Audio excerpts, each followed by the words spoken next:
Okay, so we were talking about how you specialize in helping younger couples learn how to Mhm. communicate.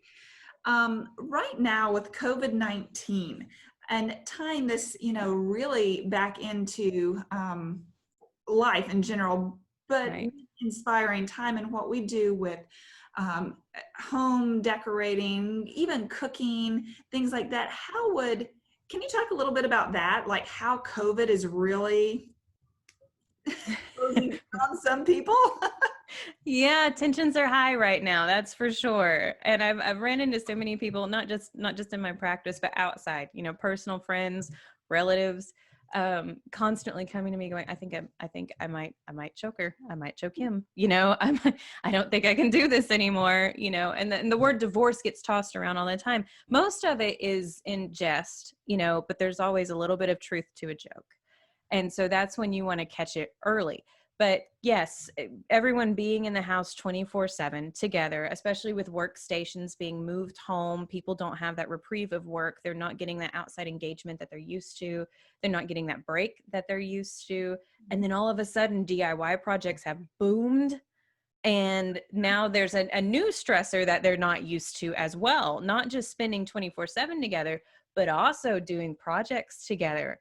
And you really have to learn how to communicate through those projects without snapping at each other all the way through, from the beginning planning stage all the way through completion. And that has been a huge learning curve that I have seen with a lot of couples. And some of them have figured it out on their own and they've done pretty good. A lot of the couples that are in their 50s and have been married 20 something years are just like, you know what? I'm going out to my man shed. I just need a break, and the husband's gone for a few hours and the wife is like, whatever, I'm going to clean. But they get their detox. Either way, they get their detox and then they come back. The younger ones, though, don't know how to handle it. And they think that they should still be spending all that time together and they shouldn't be mad at each other for spending all that time together. And they don't understand why their marriage is damaged or what's wrong with them because they don't like spending 24/7 together. And that's not true. That's normal. That's human. But I had a friend that was remodeling her living room. And by the end of it, her and her husband had gotten in a fight so bad that she thought that he was going to leave her because they couldn't decide where they were going to put the couch.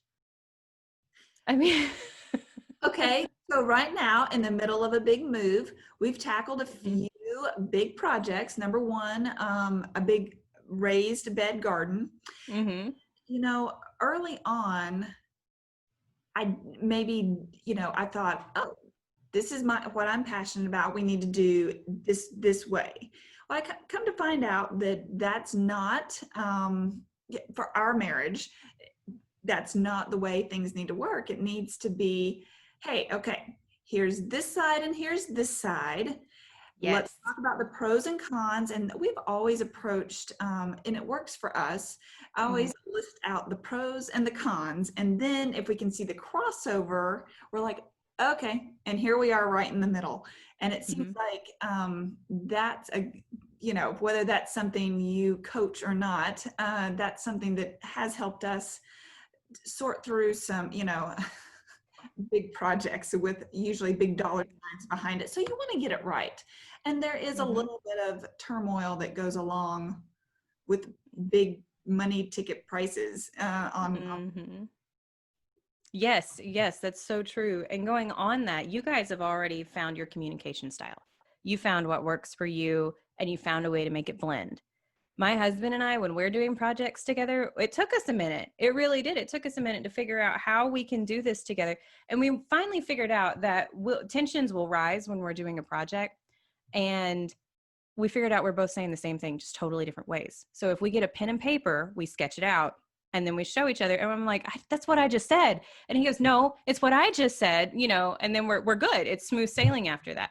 But you have to figure it out. You can't run away from it. You have to figure out what is your communication style and you have to be patient enough to do it. And I love the fact that it's the book, what Men Are From Venus, Women Are From Mars, or whatever the name of that book was forever ago. It is so true. And Yep. watching our two kids, boy and girl, go about the same project, but their brains work completely differently. And it Mm-hmm. is so interesting. And I know we're talking about you really, the younger generation is usually who you are finding maybe come to you more as clients right Mm-hmm. now. And they don't have little kids to, play off right there, but it is so funny watching my daughter stick that hand on her hip and go, "No, I said," and then Junior's kind of like, okay, I'm going to do it this way." All he does, I'm like, "Oh, this looks exactly like a marriage." He's a young man in training. He's just going to ignore it and go do his thing. That's And right. that's what I see so many husbands or so many wives do with their projects is I know I've decided I'm going to do it this way. And then it actually does lead to a big conflict half of the time. It does. Because they And did, you got somebody sold up on this side, and mhm. then there was no communication to break the barrier, right? Right. And no one's willing to compromise. And if you just step back and you breathe and you think about that, okay, what is he really trying to say? What am I missing? And you actually have that explanation done, suddenly the project gets done a whole lot faster. Somebody's not trying to hide from the other person. You're not fighting for 3 days, and the project doesn't go on for 6 months because your husband doesn't even want to look at it again because he knows he's going to get yelled at the next time he does. Right. It's a totally different shift on what you do just because you took a breath and you learned how to talk to each other. Oh, it makes me so happy to hear that this is a thing. And I feel like when you hear the percentages of divorces versus lasting relationships, it's scary. 50%. Mhm. And Mhm. and like you said, so much of it could be, at least the problem, you could have a baby step with communication. Like, Right. is that is a good place to start. No, it Mhm. might not fix everything. There's more work to be done, maybe, but the communication is at least one of the first lines of defense Yes. there. Yes. If you learn how to communicate properly, you learn how to respect each other. You learn each other's love languages. You learn how to fulfill each other's needs. But without that communication, it's like being a blind, deaf person with no one to teach you anything about how to communicate in the world. Think about that. You're stuck in darkness and silence for your entire life in total solitude. You have no way of expressing yourself and no way of being understood. And without that communication, that's what your marriage is like. Oh, and Yeah. that's not what it's supposed to be like. No, it's not. It's supposed to be this wonderful partnership that is work, but it's still a partnership that you have someone that you can trust unconditionally and love unconditionally and do everything with. And people miss that. I feel so bad for some people who, when they get married, they're like, oh, well, everything's over. You've tied the knot now. And I'm like, you're looking at that all wrong. Long way to go. Life is just starting. Yeah, your adventure is just starting. Now you have a forever travel partner. You have a forever adventure partner. You have someone to do everything with now. It's the total opposite. So you brought up Colby, your husband, a little while ago. Mhm. Has your relationship been changed since COVID-19 has hit? Actually, yes, but for the better. Okay. Much, much for the better. So my husband and I we're a rare breed, let me put it that way. And when we first started dating, we were together 24/7 because we worked together, we lived together, and we started dating 2 weeks after we had met each other, and he moved in, and we were together 24/7 for 2 years. And we really loved that. We loved being together all the time. And it wasn't just the honeymoon phase. That's just how we worked. We were best friends on top of being a couple. And real world hits. You have groceries and a mortgage as you progress in your career. And we both started working. I started out in corporate and he started out working in the park system and moved to the state. So obviously we're working in two different places. We didn't see each other that much, and that actually took more of a toll on our marriage because we had to figure more things out from not being with each other than being with each other 24/7. Now that COVID's here, we're both home again and we're together 24/7. Even though he's doing his own job, we're still home 24/7, and it has gotten wonderful. I mean, it was great before, don't get me wrong, but it has just been amazing having him home all the time again. And we both love spending that time together again. So it's like going back in the past when we first started dating and bringing that back in. So it's been wonderful. Wow. You don't usually hear that side. I feel Yeah, like it's different. Christopher and I, because of deployments, there for a while he was gone 4 months, home 4 months, Mhm. gone 4 months, home 4 months. And it was this constant cycle of back and forth and up and down. And life Yep. was really, it was just kind of go by the seat of your pants. Again, communication was absolutely key. After he came home from that first deployment, Mhm. it was not real pleasant getting back into the swing because we'd never Yeah. navigated that before. Um, Maybe it was a little sloppy the way we did it, but we, got back on track. The next time it happened, it was all right. So now with COVID, and a move, and we actually moved right before COVID really hit here in America. So it's just been this crazy up and down and all around. And we know that every day we just need to get up, put our best foot forward, put on our positivity pants, and go for it. And Yep. that is how we're making things work right now. That's impressive that you guys survived that so well. Props to you. Um, you That's know, hard on a marriage. a lot of military marriages will fail because Mhm. there's so much that goes on behind the scenes when the spouse is deployed, and a lot of animosity that surrounds those high stress Mhm. situations. And I didn't grow up with high stress situations. I am pretty mellow and I hate confrontation though. So I have always leaned right down the center. Like I'm neither left nor right. I'm right down the center. I want to play it. Mhm. And my personality probably helps a little bit with that, not being strong to either side. Here we are. But okay, before the show, you were telling me some interesting things about coaching, but I'm really curious about this one thing. You said people have to be coachable for coaching to work. Can you go a little bit more into detail about that? Yes. So to be coachable means you have to be open-minded. You have to be willing to do the work. And you can't go, well, I expect there to be like a magic pill fixed. This is what's wrong with me. This is what's wrong with us. Now, what do we do about it? And then you don't want to put forth the work. You don't want to put forth any kind of exercises to do, any homework, any of that.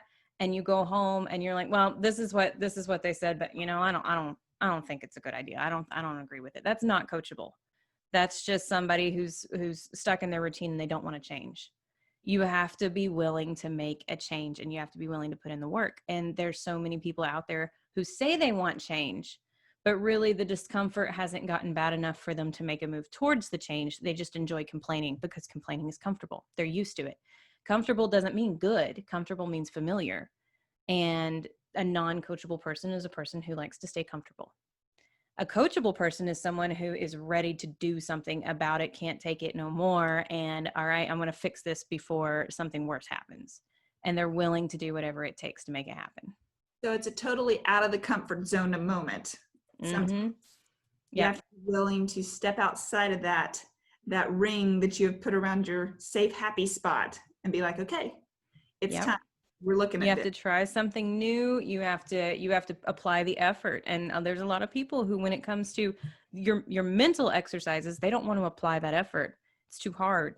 And they're used to thinking a certain way and they don't want to change that, which is where the problems came from in the first place. All right. There you go. All right. So if someone decided to work with you, Mhm. what could they expect? Is there a course they could sign up for, or what would be the next step if they're like, this really speaks to me, it's time? So if someone decides that they want to go through coaching, what happens is they book a call with me. It's a complimentary call. And it's kind of like a vetting process.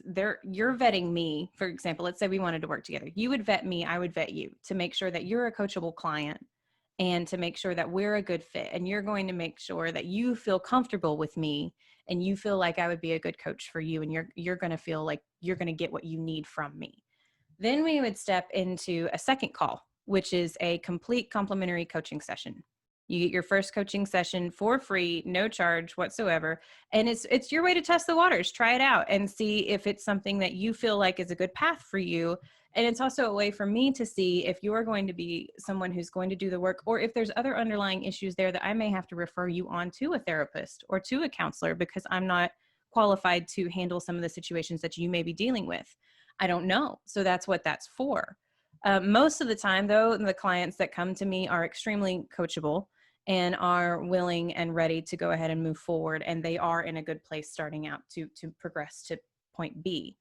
After that, what we do is we sign up for a 3-month program. You can do it in less than 3 months if you so choose. But we sign up for a 3-month program. You get coaching with me, one-on-one coaching with me once a week. And you also get unlimited access to me through text messaging, through email. So if you have questions, you want to celebrate something with me, you can. But there's a group coaching call where you're building a community with other clients who are going through similar issues, and you guys support each other through that. And I'm there in that call.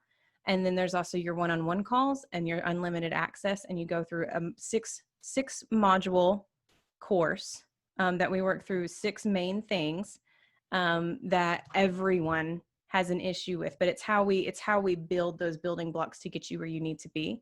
Once you get through those 6 things, then you graduate. And if you want to continue coaching, you can.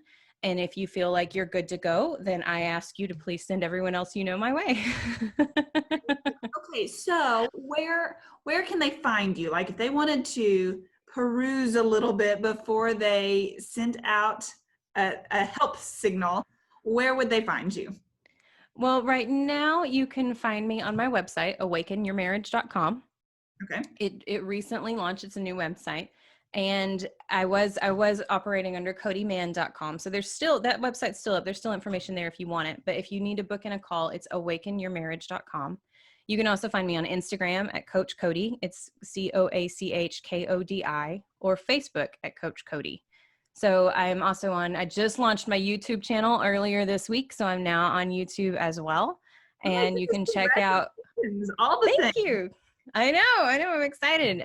But you can check out my YouTube videos there. And that's where I offer free coaching advice on specific topics every week on Wednesdays. So I love that. What is it about Wednesdays? I do wine down Wednesdays. That's my flower time. You do coaching, I do wine and flowers. I like it. It's right smack dab in the middle of the week when everyone is feeling just this fog and you need a break in your routine and you need something different to get you through to Thursday and Friday. I think that's what makes Wednesday so good. I agree. Yeah. By that point, hump day can't get here soon enough. All right. Well, this has been so much fun, and I so appreciate you jumping on and sharing with us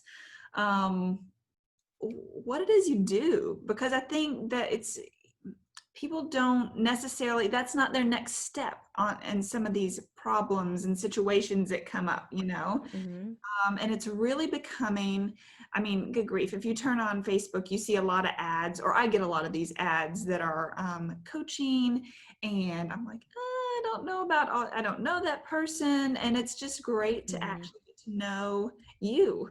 And I'm so excited. This has been so much fun.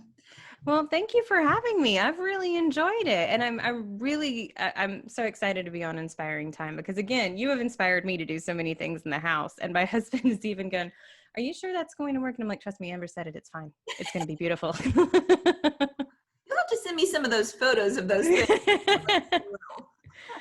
When I get some more of my fresh cut flowers, I will. I love it.